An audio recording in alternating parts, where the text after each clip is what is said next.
Iya, Mas Ade tadi bilang bahwa untuk bugar atau untuk sehat itu ya tentunya harus dikerjakan sendiri. Apakah harus selalu pergi ke suatu tempat tertentu? Tidak, ternyata bisa dilakukan katanya. Tapi yang terpenting sekali, bagaimana membuat semua orang itu sadar bahwa ternyata olahraga itu penting bagi kehidupan. Ya sebenarnya mungkin sehat tidak menarik selagi masih kita miliki. Baru menjadi begitu menarik pada saat dia pergi dari kita. Ya. Jadi kata-katanya. Iya, iya.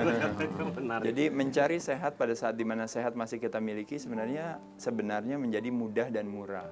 Tapi ketika mencari sehat pada saat dimana sehat sudah pergi dari kita menjadi mahal, mesti bayar dan susah belum tentu sembuh.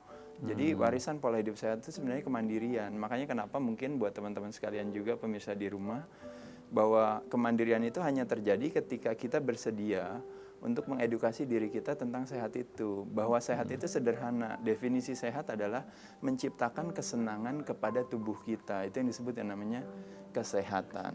Menciptakan kesenangan kepada tubuh kita. Itu namanya kesehatan. Kalau kita menciptakan kesenangan pada pikiran kita, itu namanya kedamaian.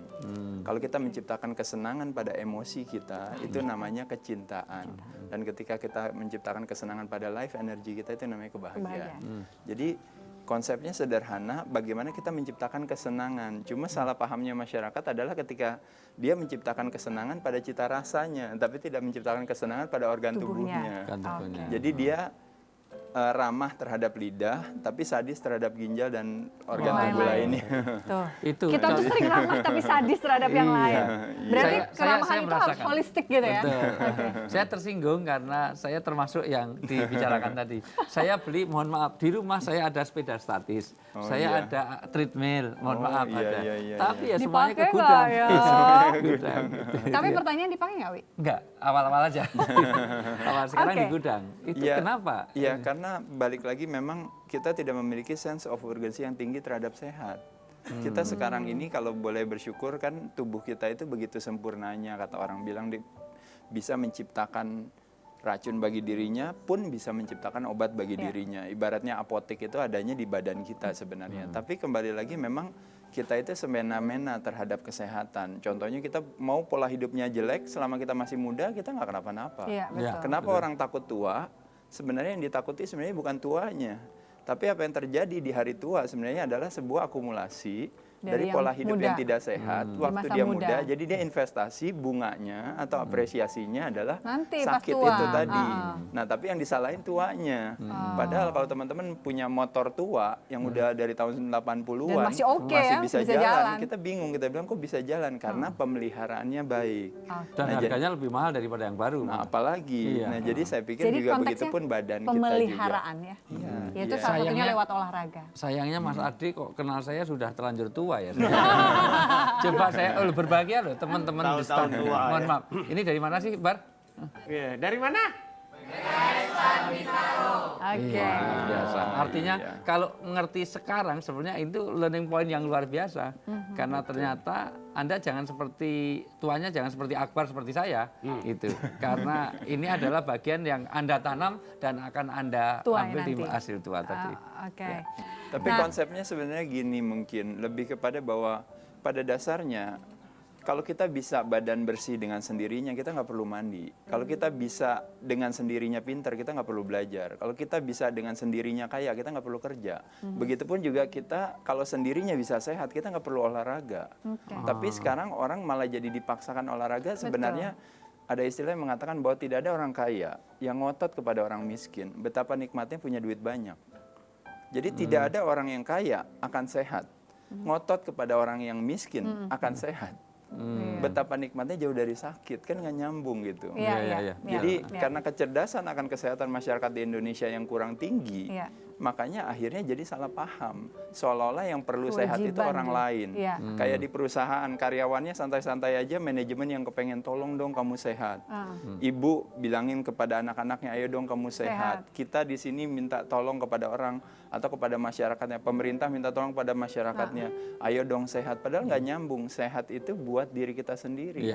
Yang merasakan itu, yang mendapatkan manfaat dari sehat itu adalah kita sendiri. Jadi kita nggak butuh orang lain. Berarti untuk supaya orang nggak meyakinkan. malas, boleh kita harus merubah stigma pemikiran bahwa kalau olahraga itu suatu keharusan, padahal itu ada kebutuhan ya. Iya, ya Gitu kayak ya? contohnya misalnya kalau teman-teman tahu kecerdasan kita akan kebersihan itu tinggi. Iya. Ya, jadi ibaratnya kalaupun juga sesibuk apapun teman-teman, tapi pasti teman-teman secara kreatif akan mencari cara untuk bersih.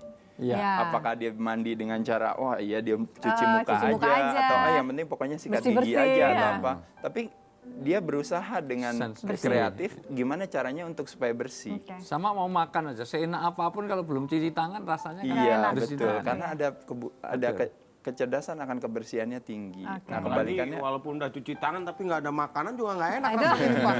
Pak Ustadz nih. Ini lebih nggak enak lagi Pak Ustadz. Jangan ngukur orang lain seperti dirimu, kan nggak semua orang seperti dirimu. Oke, jadi kesadaran itu harus dibangun dari diri sendiri dan tentunya ini menjadi sebuah kebutuhan ya. Kalau kita butuh kan berarti ya harus gitu Iya, kan. jadi kalau menciptakan kesenangan kepada tubuh kita disebut dengan namanya kesehatan, kita membayangkan apa yang bisa terjadi dengan tubuh kita ketika dia senang, dia biasanya bertepuk tangan gitu kan, Oke. senang ya.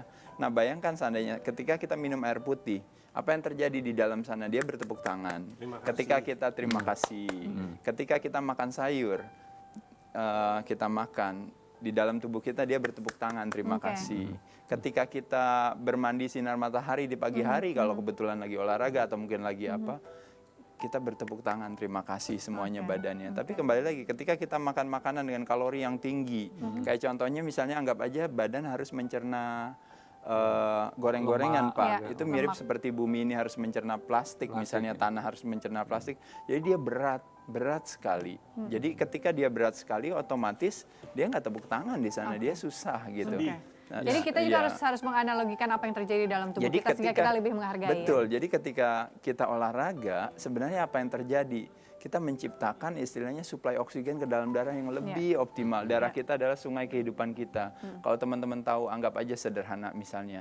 Kita pola hidup tidak sehat. Mungkin makan goreng-gorengan, mungkin nikotin ya misalnya, Ya, rokok dan rokok. sebagainya. Ketika kita memasukkan sampah ke sungai kehidupan kita, kira-kira apa yang terjadi teman-teman sekalian? Kira-kira setiap hari masukin sampah, sungainya jadi kira-kira jadi lebih kental apa jadi lebih cair? Jadi Lebih sungai kental. Jadi Jakarta. lebih kental, Iya. lebih Jadi kotor. sungai Jakarta itu. Ketika lebih kental, kira-kira yang memompa jalannya sungai kerjanya lebih keras apa jadi lebih Lebih keras lambat? pastinya. Lebih keras. Kalau Ya. kerjanya lebih keras, seandainya dia terlalu keras kerjanya, dia bilang ya udah saya capek deh Capek. gitu. Apa yang terjadi? Gagal Saya mau jantung. istirahat boleh nggak gitu Iya. ya?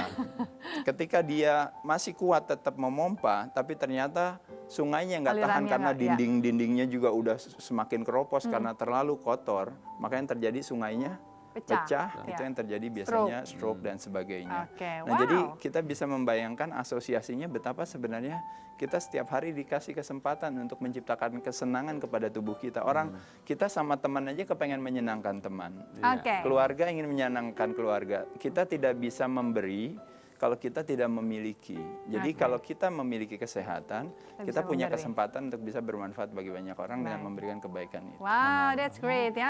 Analogi asosiasinya Filosofinya. oke banget nih filosofinya Sarang Adere dari sebuah kesehatan dan olahraga. Dan saya ingin mendengarkan dari Uwi bahwa ternyata kebaikan yang kita ciptakan itu bisa juga bermanfaat bagi orang lain ya. Dan tentunya memelihara tubuh kita sebagai sebuah rasa syukur kepada Allah yang sudah menciptakan dan memberikan segala sesuatu kepada kita. Selain satu ini kita akan ungkap tausiah dari Uwi. Tetap bersama kami di Cerita Hati karena setiap cerita berkesan di hati.